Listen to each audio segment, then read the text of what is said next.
halka weli aad nagala socotaan waa barnaamijkii BBC-da ee subaxnimo haatanna Suudaan shir laba maalmood soconayay oo looga golneeyay in lagu xakameeyo tahriibinta dadka ayaa ka furmay magaalada London. shirkan waxaa ka qayb galaya taliyayaasha booliska iyo weliba wakiilo ka socda kaniisadaha caalamka.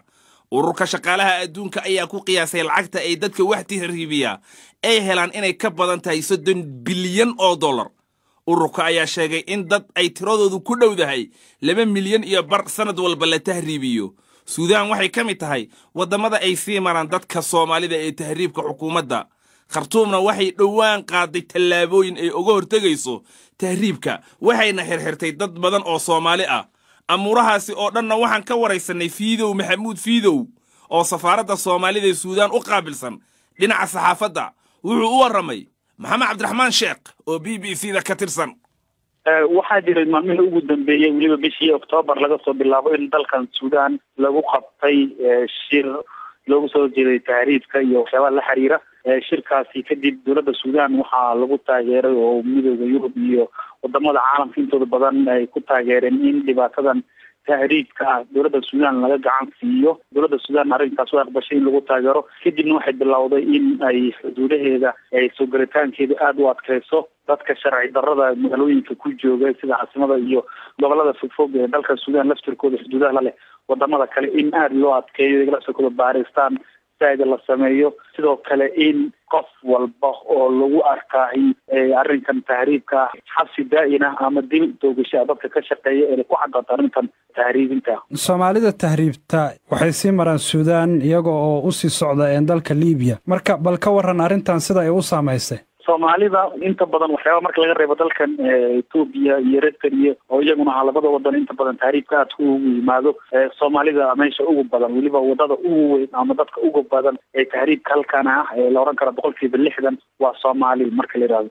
Soomaalidu waxay ka soo garan saddex dal dhexdooda sida inay ka yimaadaan Eritrea oo xuduud la leh gobol yaraada Kasala oo dowladda Suudaan iyo dhanka kale Gadaarif ma yiraahdo Ethiopia xageeda iyo koonfurta Suudaan oo iyaduna dhanka Kenya ka yimaada Soomaalida. saddexdaas ay isugu yimaadaan kadibna magaalooyinkan Khartoum ayaa waxay tahay xarun dhexe. halkan waxaa jira in ay muddo ay Soomaalidu ay isugu yimaadaan oo caadi ah oo loo furi jiro qof markuu Soomaali yahay in laba mid lagu xisaabi jiro ama uu yahay qof ardayo oo waxbarasho dalka Suudaan u yimid oo jaamacad yimid ama inuu yahay qof tahriib ah oo wadankan wax dhibaato u sii gudbay inuu ka sii gudbaya oo arrinka noocaas ah. laakiin arrintan maalmihii ugu dambeysay saameyn adag ayay ku yeelatay. waxyaabaha jecel lahaa in dadku inaan ay nala maqlaan arrintaas weliba maalmihii ugu dambeeyay waxaa soo badanayay dadka Soomaalida ah ee la qabanayo ee sharci darrada ku soo galay isla marhaantaana lagu helay cadeymo ah inay tahriib u socdeen. waxaa ku badanaya in xuduudii la xiray in la soo qabtay dhowr xabsiba noola sheegay meelaha qaarkood inay Soomaalida ku kala jiraan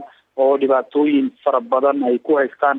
qaarkood dowladda Suudaan laba wado u furan waa inay ku wadanka u celisaa markaasi diyaaradda ugu diiwaangelisa labo ama inay dalkan Suudaan xariiq qaxootiga ay geeyaan isla markaana ilaala adag la saaro si aysan tahriibku u sii gudbin.